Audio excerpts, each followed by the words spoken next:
जी नमस्कार। आपका प्रयास कोचिंग के ये यूट्यूब चैनल पर स्वागत है। आज हम बिहार बोर्ड के क्लास 12वीं के हिंदी के कुछ महत्वपूर्ण क्वेश्चन लेकर आए हुए हैं जो कि आपके सामने है। आप इसे देख लीजिएगा।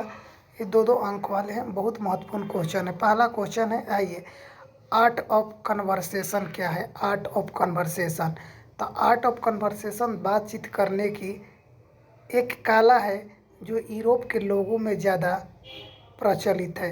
यानी पूछ देगा कि आर्ट ऑफ कन्वर्सेशन क्या है ऑब्जेक्टिव में, तो आर्ट ऑफ कन्वर्सेशन क्या है? बातचीत करने की एक कला है। ये कला कहाँ के लोगों की थी? तो यूरोप के लोगों की। तो आर्ट ऑफ कन्वर्सेशन बातचीत करने की एक कला है जो यूरोप के लोगों में ज़्यादा प्रचलित है। इस बातचीत कला में ऐसी चतुराई के साथ बातचीत करते हैं कि जिन्हें सुनकर कान की अत्यंत सुख मिलता है। साथ ही इसका दूसरा नाम शुद्धि कोष्ठी है। ठीक है, आइए दूसरा प्रश्न लेकर हम आते हैं। कहता है, अगर हम वाक शक्ति न होती तो क्या होता? अगर हम में वाक शक्ति न होती तो क्या होता? यानी वाक शक्ति का मतलब होता है बोलने की शक्ति। यदि हमारे पास बोलने की शक्ति नहीं होता तो क्या होता? तो हम लिखेंगे, अगर हम में वाक शक्ति न होती तो यह समस्त सृष्टि गूंगी प्रतीत होती। यदि हम में वाक शक्ति न होती तो यह समस्त सृष्टि गूंगी प्रतीत होती। सभी लोग चुपचाप बैठे रहते और हम जो बोलकर एक दूसरे के सुख दुख का अनुभव करते हैं वह शक्ति न होने के कारण एक दूसरे से कह सुन भी नहीं पाते और नहीं अनुभव कर पाते। एक बार और, अगर हम में वाक शक्ति न होती अगर हम में वाक शक्ति न होती तो क्या होता? अगर हम में वाक शक्ति न होती तो यह समस्त सृष्टि गूंगी प्रतीत होती। सभी लोग चुपचाप बैठे रहते और हम जो बोलकर एक दूसरे के सुख दुख का अनुभव करते हैं वह शक्ति न होने के कारण एक दूसरे से कह सुन भी नहीं पाते और नहीं अनुभव कर पाते। चलिए तीसरा क्वेश्चन बहुत वीवीआई है। लहना सिंह ने बोधा के प्रति किस त्याग का परिचय दिया? लहना सिंह ने बोधा के प्रति किस त्याग का परिचय दिया? तो लहना सिंह ने बोधा की जान बचाकर अपनी जान दे दी। लहना सिंह ने बोधा की जान बचाकर अपनी जान दे दी।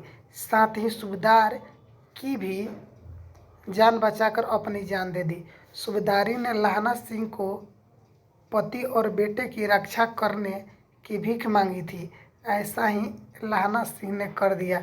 ऐसा त्याग दिव्य और प्रशंसनीय है। एक ऑब्जेक्टिव इसमें क्वेश्चन आ सकता है,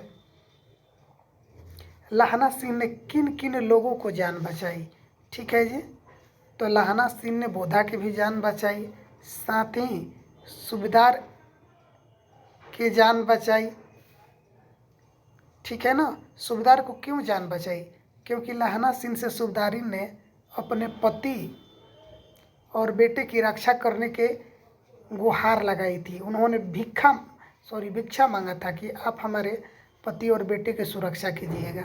अगला, उसने कहा था, यह कहानी कितनों भागों में बटी हुई है? कहानी के कितने भागों में युद्ध का वर्णन है? उसने कहा था, कहानी कितने भागों में बटी हुई है? कहानी के कितने भागों में युद्ध का वर्णन है? उसने कहा था, कहानी को 5 भागों में बांटी गई है। यह पूरी कहानी में 3 भागों में युद्ध का वर्णन है। दूसरे तीसरे और चौथे भाग में युद्ध के दृश्य है। चलिए अगला प्रश्न है, दिनकर जी का निधन कहाँ और किन परिस्थितियों में हुआ था?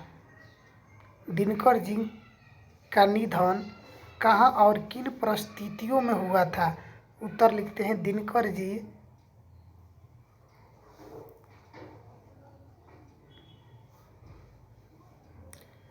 जी रामनाथ गोयनाका के यहाँ मेहमान थे। दिनकर जी रामनाथ गोयनाका के यहाँ मेहमान थे जो इंडियन एक्सप्रेस के मालिक थे। रात को दिल का दौरा पड़ा। 3 मिनट में उनको अस्पताल पहुंचाया। कोयनाका जी ने उन्हें बिली गडनी नर्सिंग होम में कोयनाका जी ने उन्हें बिलीग डगनिक नर्सिंग होम में भर्ती कराया। सारा इंतजाम था वहाँ पर। सभी डॉक्टर सभी तरह के औजार लेकर तैयार थे, लेकिन दिनकर जी का हार्ट अटैक से जिंदा नहीं हो पाए। वहाँ उनका निधन हो गया। तो पूछा जाएगा कि दिनकर जी का निधन किस तरह से हुआ, तो दिनकर जी का दिल का दौरा पड़ने के कारण निधन हो गया। दिनकर जी किनके यहाँ मेहमान थे, तो रामनाथ गोयनाका के यहाँ मेहमान थे। ठीक है, दिनकर जी को दिल का दौरा पड़ा था, किस हॉस्पिटल में ले जाया गया। ठीक है जी, लिखेंगे बिलिग डन नर्सिंग होम में, बिलिग डन नर्सिंग होम में दिनकर जी को भर्ती कराया गया था। आगे, बापू और नेहरू की किस विशेषता का उल्लेख जेपी ने अपने भाषण में किया है। बापू और नेहरू की किस विशेषता का उल्लेख जेपी ने अपने भाषण में किया है। जयप्रकाश जी स्पष्ट कहते हैं, जो काम गलत होंगे और नीतियाँ गलत होगी तो हम उसका विरोध करेंगे। बापू में इतनी महानता थी कि वे बुरा नहीं मानते थे, वे हमें बुलाकर प्रेम से समझाना चाहते थे और समझाया भी। जवाहरलाल नेहरू बड़े भाई थे, हम उनको भाई ही कहते थे। उनका बड़ा स्नेह हमारे ऊपर था। वे जयप्रकाश जी को मानते भी काफ़ी थे। जयप्रकाश जी भी उनका बड़ा आदर करते थे। उन्होंने भी जयप्रकाश जी की आलोचनाओं का बुरा नहीं माना।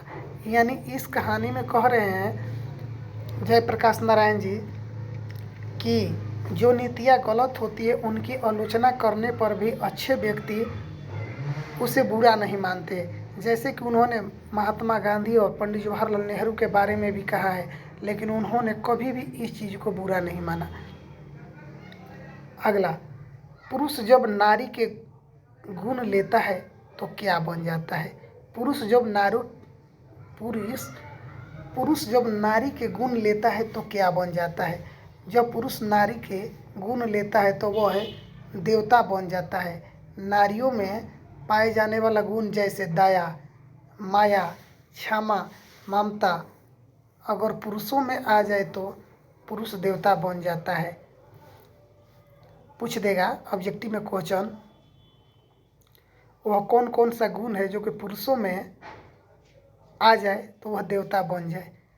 वह कौन सा गुण है जो कि पुरुषों में आ जाए तो वह देवता बन जाए। दया, माया, क्षमा, ममता अगर पुरुषों में आ जाए तो वह देवता बन जाएगा। नारी की पराधीनता कब से आरंभ हुई। नारी की पराधीनता तब आरंभ हुई जब मानव जाति ने कृषि का आविष्कार किया, जिसके चलते नारी घर में और पुरुष बाहर रहने लगे। यहीं से जिंदगी दो टुकड़े में बट गई। घर का जीवन सीमित और बाहर का जीवन विस्तृत होता गया, जिससे छोटी जिंदगी बड़ी जिंदगी के अधिक अधीन हो गई। नारी की पराधीनता का यही संक्षिप्त इतिहास है। गैंग्रीन क्या है। गैंग्रीन क्या है। पहाड़ियों पर रहने वाले लोगों के पैर में कांटे चुभते रहते हैं। पहाड़ियों पर रहने वाले लोगों के पैर में कांटे चुभते रहते हैं। कांटा पैर से यदि नहीं निकाला गया तो पैर में जख्म हो जाता है। उसके बाद घाव ऐसा रूप धारण कर लेती है जिसमें घाव ठीक होने के बजाय गलने लगता है, बढ़ने लगता है, जिसका समान इलाज संभव नहीं हो पाता है। वह गैंग्रीन कहलाता है। आमतौर से इसको गलावा बोलते हैं। इसका इलाज पैर कटवाना ही मात्र रास्ता रह जाता है। मालती के घर का वातावरण आपको कैसे लगा? आगे रचित कहानी। रोज की मालती का घर नीरस अंदाज में चलता था। उसमें आनंद नहीं था, समय की ही पाबंदी का पालन मात्र होता था। जीवन नीरस हो गया था। एक विवाहित स्त्री अभाव में घुटती जा रही थी। वह अपना जीवन किसी तरह से काट रही थी। अगला, भगत सिंह की विद्यार्थियों से क्या अपेक्षाएं थी? भगत सिंह की विद्यार्थियों से बहुत सी अपेक्षाएं हैं। वे चाहते हैं कि विद्यार्थी राजनीतिक तथा देश की परिस्थितियों का ज्ञान प्राप्त करें और उनके सुधार के उपाय सोचने की योग्यता पैदा करें। वे देश की सेवा में तन मन धन से जुट जाए और अपने प्राण न्यौछावर करने से भी पीछे न हटे।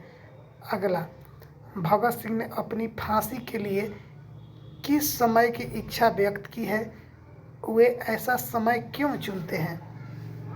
भगत सिंह ने अपनी फांसी के लिए इच्छा व्यक्त करते हुए कहते हैं कि जब यह आंदोलन अपनी चरम सीमा पर पहुँचे तो हमें फांसी दे दी जाए। वे ऐसा समय इसलिए चुनते हैं क्योंकि वे नहीं चाहते कि यदि कोई सम्मानपूर्ण या उचित समझौता होना काफ़ी संभव हो जाए तो हमारे जैसे व्यक्तियों का मामला उनके मार्ग में कोई रुकावट उत्पन्न न करे। धागड़ शब्द का क्या आशय है? धागड़ शब्द का अर्थ होता है, उरावा भाषा में है भाड़े का मजदूर। हाँ जी बोलिए।